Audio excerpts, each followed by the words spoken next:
오늘의 말씀은 마가복음 1장 9절에서 13절까지입니다.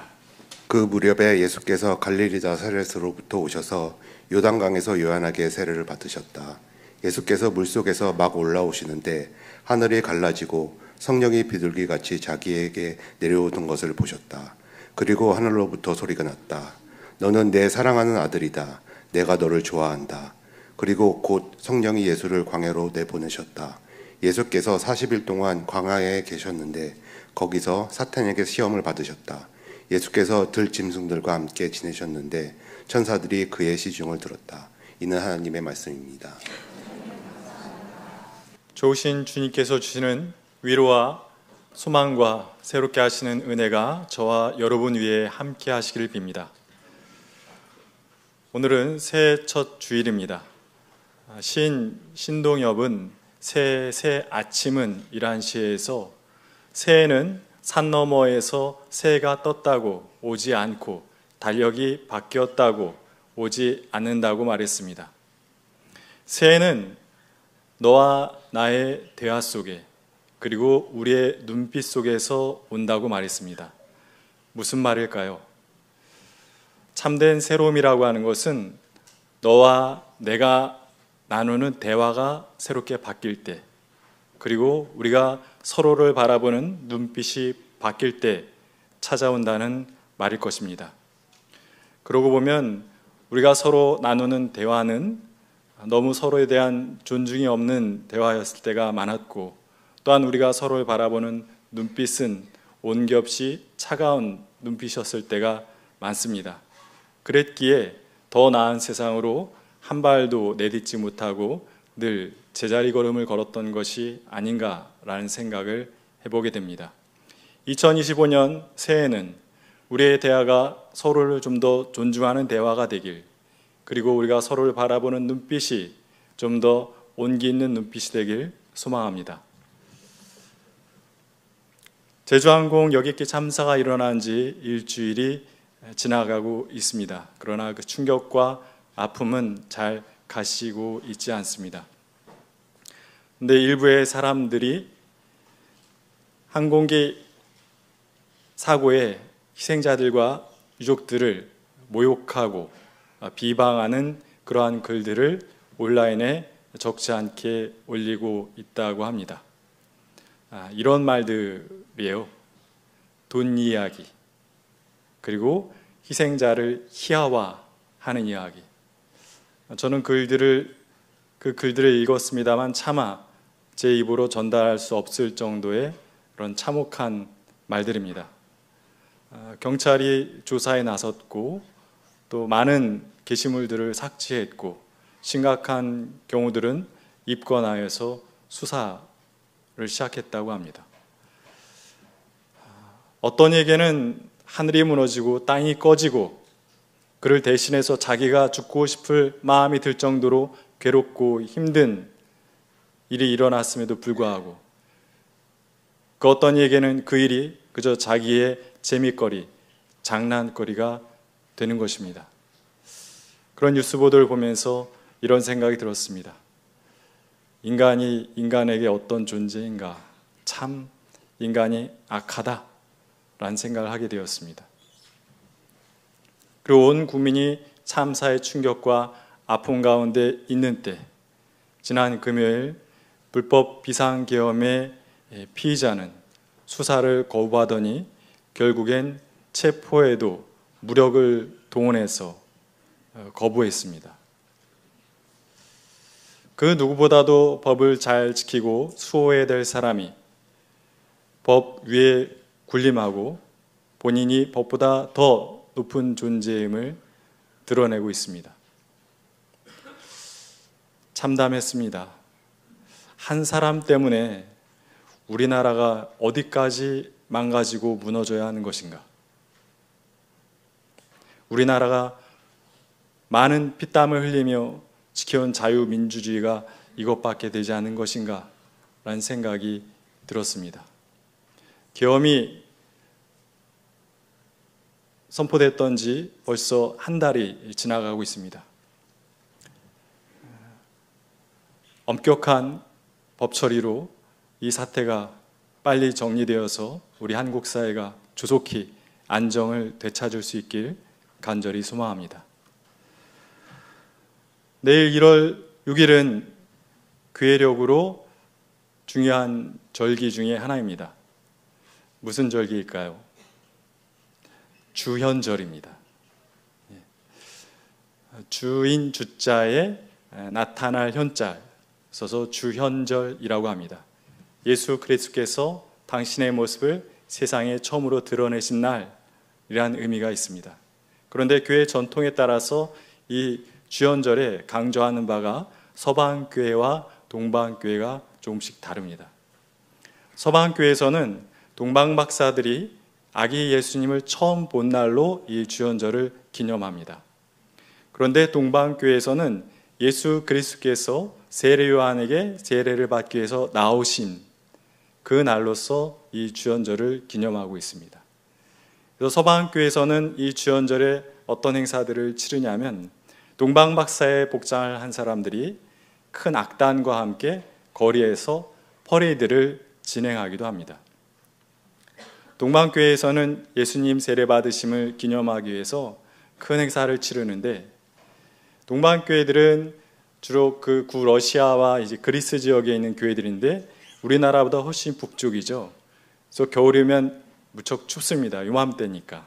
영하 20도까지 내려가는데 호수나 연못에 가서 얼음을 깨고 그 물속에 남녀노소가 들어가서 머리끝까지 3번을 담그고 나옵니다. 동방정교의 교인이 아닌 게 다행스럽죠. 네, 무슨 의미로 하는 거냐면 예수님의 세례 받으심을 기념하는 의미로도 하지만 세례를 맞아서 몸과 마음을 정화한다라는 의미로 그런 행사를 치른다고 합니다. 우리는 차가운 물속에 몸을 담그지는 않지만 이 주현절을 맞아서 세례 받으신 예수님에 대한 말씀을 묵상하면서 우리의 믿음과 마음을 새롭게 할 수 있으면 좋겠습니다. 세례 요한은 요단강에서 사람들에게 세례를 베풀었습니다. 하나님 나라가 다가오고 있으니 그 나라를 맞을 준비를 하기 위해서 몸과 마음을 깨끗이 하게 하기 위함이었습니다. 그 당시 이스라엘 사람들은 로마의 폭력적인 지배와 유대교의 율법적인 지배를 받으면서 몸과 영혼이 바짝 말라버린 지칠 대로 지친 사람들이었습니다. 그들에게 하나님 나라가 다가오고 있다라고 하는 그 요한의 선포는 희망이었던 것입니다. 그래서 많은 사람들이 세례 요한에게 나서 세례를 받았고 예수님 또한 세례 요한에게 나가서 세례를 받게 되십니다. 예수님 안에도 하나님 나라가 임하길 바라는 열망이 있었던 것이죠. 세례 요한과 함께 예수님 요단강에 들어가셨습니다. 세례 요한이 예수님 머리에 손을 올렸겠죠. 그리고 예수님의 머리가 요단강 속에 완전히 잠겼습니다. 그리고 이후에 예수님께서 물 위로 올라오실 때 신비한 일이 일어납니다. 갑자기 하늘이 열리더니 하늘에서 성령이 비둘기같이 내려왔고 하늘에서는 이런 음성이 들렸습니다. 너는 내 사랑하는 아들이다. 내가 너를 좋아한다.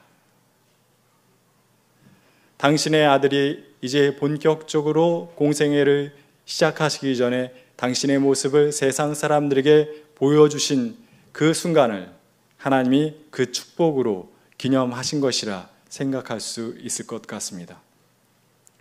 네, 저는 늘 이 부분의 성경 말씀을 읽으면서 그런 생각을 해보게 됩니다. 오늘날에 교회들도 세례식을 행할 때 목사가 세례받는 이를 향해서 내가 성부와 성자와 성령의 이름으로 세례를 주노라 라는 멘트만 하지 말고 당신은 하나님의 사랑받는 자녀입니다 라는 선포까지 그때 해주면 훨씬 좀 더 성서적인 세례식이 되지 않을까 그런 생각을 해봅니다만 저 혼자만의 결정으로 하시는 게 아니기 때문에 예배학적인 접근이 필요합니다. 그런데 예수님께서는 조금 전까지만 하더라도 예수님을 향해서 너는 내 사랑하는 아들이다, 내가 너를 좋아한다 말씀하시고는 그 아들을 광야로 내모세요. 광야로 내몰아서 악마에게 40일 동안 시험을 받게 하십니다.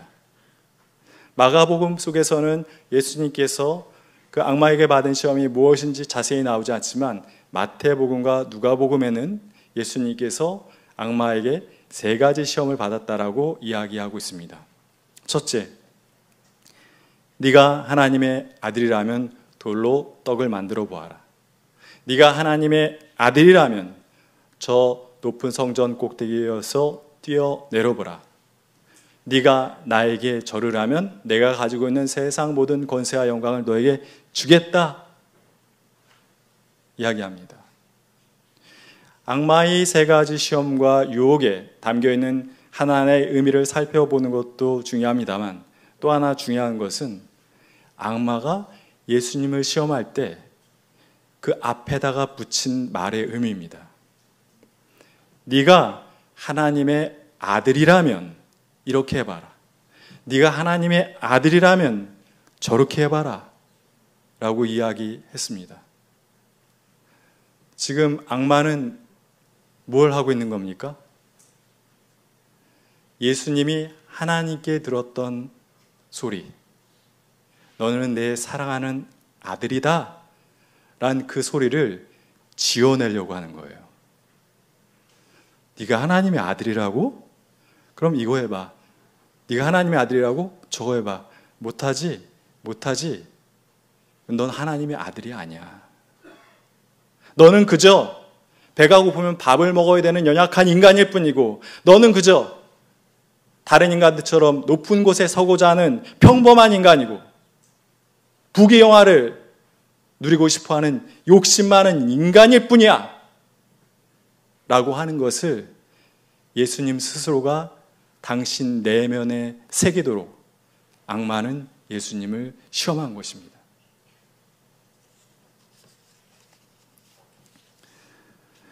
1장 13절 하반절의 말씀을 보겠습니다.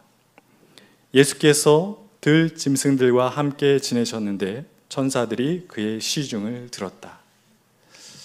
마태복음과 누가복음에 따르면 이 장면은 예수님께서 악마의 시험을 다 이기신 다음에 그 다음에 등장하는 장면이에요. 예수님께서 천사의 시중을 들었다. 그러니까 수고했으니까 위로해 주시는 건 알겠는데 그 앞에 이 문장이 하나 더 들어가죠. 예수님께서 들 짐승들과 같이 지내셨다. 이 말에 담겨있는 의미는 무엇일까요? 이스라엘 광야에는 많은 들짐승들이 살았습니다. 이리, 표범, 사자, 늑대, 들소, 사슴, 사냥 등등의 많은 짐승들이 살았는데 그 여러 짐승들하고 예수님이 같이 지내셨다라는 거예요. 구약에 어떤 한 장면과 어떤 한 사람이 떠오르지 않으십니까? 에덴 동산에서 하나님께서 지어주신 많은 짐승들과 거닐었던 사람 아담과 그 에덴 동산이 떠오르게 만드는 장면이 아닐 수 없습니다. 그리고 이사야서에 나와 있는 한 장면도 떠오릅니다. 이사야는 하나님 나라에 대한 이야기를 하면서 하나님의 성산에서는 상함도 없고 해함도 없다라고 얘기하면서 그곳의 장면을 이렇게 이야기합니다. 이리가 어린 양과 함께 뒹굴고 또 표범이 새끼 염소와 함께 놀고 또 송아지와 새끼 사자와 살진 짐승들이 풀을 뜯고 어린이가 그들을 끌고 다니는 곳, 그것이 하나님 나라라는 것이죠. 그러니까 이 마가복음 1장 13절 하반절에 등장하는 장면은 바로 그 장면을 재현한 것이에요.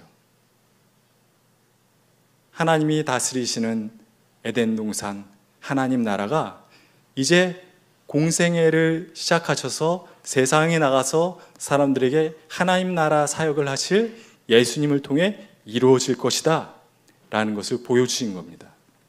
예수님은 정말 모든 준비가 끝난 거예요. 그 시험들을 다 마치시고 이기셨기 때문에. 그런데 다시 광야의 시험 장면으로 돌아가 보겠습니다. 예수님은 도대체 그 악마의 시험을 무슨 힘을 가지고 이겨내실 수 있었던 것일까요? 성경은 예수님이 하나님의 말씀으로 악마를 물리쳤다라고 이야기합니다. 맞아요. 하나님의 말씀 속에는 시험을 이길 힘이 있습니다. 그런데 저는 예수님께는 그 말씀의 힘뿐 아니라 또 하나의 힘이 있었다고 생각합니다. 하나님께서 예수님께 들려주신 소리, 그 소리를 가지고 예수님이 갖게 되신 정체성. 예수님은 사실 이 40일 시험 받는 동안 그 어느 때보다 몸이 연약해지셨어요. 40일 동안 못 먹고 기도를 하셨으니까.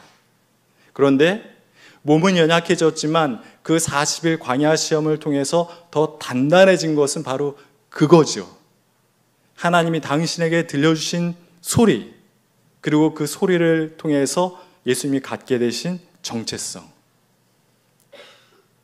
나는 하나님의 사랑받는 아들이다. 하나님은 나를 좋아하신다. 나를 기뻐하신다. 내 비록 배는 고프지만 배고픔에도 먹을 수 있는 것이 없고, 내가 높은 자리에 설 수 있는 사람도 아니고, 내가 다른 사람들처럼 부귀영화를 누리며 살지 않아도 그럼에도 불구하고 변치 않는 것, 하나님은 나를 사랑하신다.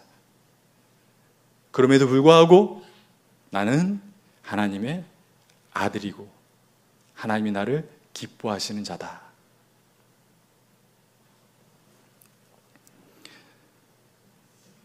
근데 정말 중요한 건 여기서부터예요. 예수님은 그 소리, 하나님께서 당신에게 들려주신 소리, 너는 내 사랑하는 아들이다. 내가 너를 참 좋아한다. 너는 참 나의 기쁨이다. 들려주신 그 소리를 당신에게만 들리는 소리로 생각지 않으셨다라는 거예요. 모든 사람에게 하나님께서 들려주시는 소리라고 예수님이 생각하셨고, 그래서 모든 사람들에게 그 소리를 들려주길 원하셨습니다.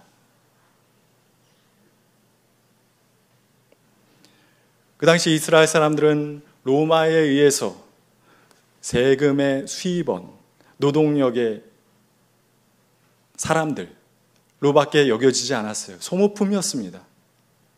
또 유대교에서 이스라엘 사람들은 뭡니까? 율법을 아무리 가르쳐줘도 율법을 제대로 지키지 못하는 죄인, 율법을 모르는 무지렁이들이었어요. 그런 취급을 받는 사람들이었습니다. 그러나 예수님 눈에는 그들이 그렇게 보이지 않았어요. 하나님이 당신을 사랑하시듯이 동일하게 사랑하시는 사람들이었습니다. 그래서 가서 예수님이 그걸 알려주신 거예요. 당신들 세상이 얘기하듯이 당신들 소모품 아니야. 세상이 얘기하듯이 당신 죄인들 아니야. 나를 사랑하시는 하나님이 당신들도 동일하게 사랑하셔요.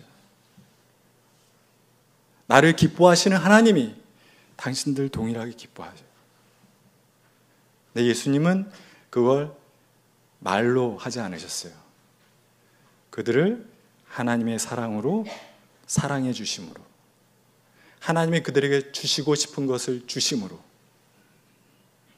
하나님이 모든 걸 아끼지 않고 당신에게 모든 걸 주었던 것처럼 당신의 생명을 아끼지 않고 그들에게 주심으로 그들이 하나님의 그 소리를 직접 듣게 만들어 주신 것입니다. 이게 우리가 따라야 될 신앙이고 믿음이고 고백인 줄 믿습니다. 이 광야 같은 세상, 이러한 세상을 에덴과 하나님이 다스리시는 하나님 나라로 바꿀 수 있는 길은 여기에 있어요. 나만이 아니라 우리 모두가 다 이미 하나님이 귀히 여기시는 아들, 딸들이다. 하나님 우리를 이미 기뻐하신다. 그러니 우리도 서로 귀히 여기고 사랑하고 서로에게 기쁨이 되며 살아가야 한다라는 말씀이 여기에 담겨 있는 것이죠. 제주항공 여객기 사고의 희생자들을 모욕하는 이들도 있습니다만 대부분의 국민들은 그들의 고통을 자기들의 고통처럼 여기고 애도하고 있습니다. 어제까지가 공식적인 애도 기간이긴 했지만 그 합동 분향소는 한동안 더 마련되어서 조문을 받는다고 합니다. 전국 곳곳에 100여 곳의 합동 분향소가 있었고 15만 명이 넘는 사람들이 조문을 했습니다. 저도 어제 서울시청 옆에 있는 분향소에 가서 분향을 하고 왔습니다. 갔더니 줄이 길더라고요. 처음엔 저게 다 조문하러 온 사람인가 싶었습니다. 그래서 뒤에 서서 앞에서 조문하는 사람들을 쭉 지켜보았습니다.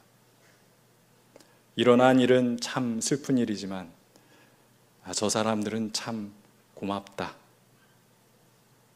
라는 생각이 들었습니다. 뉴스를 통해 슬픔과 고통 속에 있는 유족들을 돕기 위해서 무안으로 달려간 사람들에 대한 이야기가 나왔습니다. 휴가를 내고 반차를 내서 내려왔어요. 휴가와 반차는 여행할 때 쓰는 거잖아요. 근데 다른 이들의 아픔과 슬픔을 위로하기 위해 간 겁니다. 가서 그분들이 하시는 일들은 이런 일들이었습니다. 유가족들과 또한 조문 오신 분들이 식사하고 가실 수 있도록 식사를 준비해서 대접하는 것. 그리고 너무 큰 슬픔 속에 있기 때문에 그 가족들의 텐트들이 마련되어 있는데 그 텐트를 못 나오시는 분들을 위해서 직접 가져다 드리는 일들. 그리고 거기도 무안공항도 이미 하나의 생활 공간이 됐기 때문에 그곳을 청소하는 일들. 그리고 의사 선생님들은 그 유가족들의 몸의 건강, 정신의 건강을 돌보고 치료하는 일들을 그곳에서 하고 있었습니다.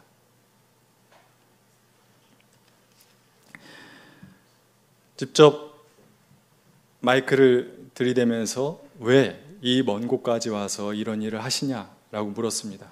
그러자 봉사자들 중에 이렇게 대답하는 분들이 계셨습니다. 저분들 위해서 뭐라도 해야 될 것 같다는 생각이 들어서 왔습니다. 어떤 분은 이렇게 답했습니다. 가족 같아서요. 내 가족 같아서 왔습니다.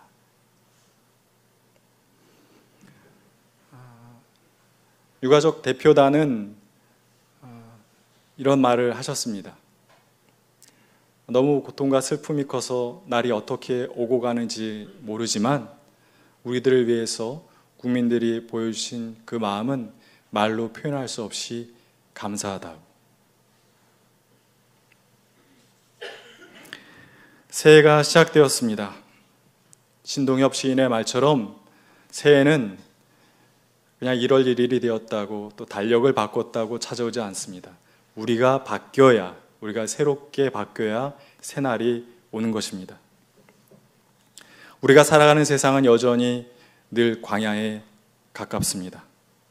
주님은 그 세상을 에덴과 하나님 나라로 바꾸시는 방법을 일러주셨습니다.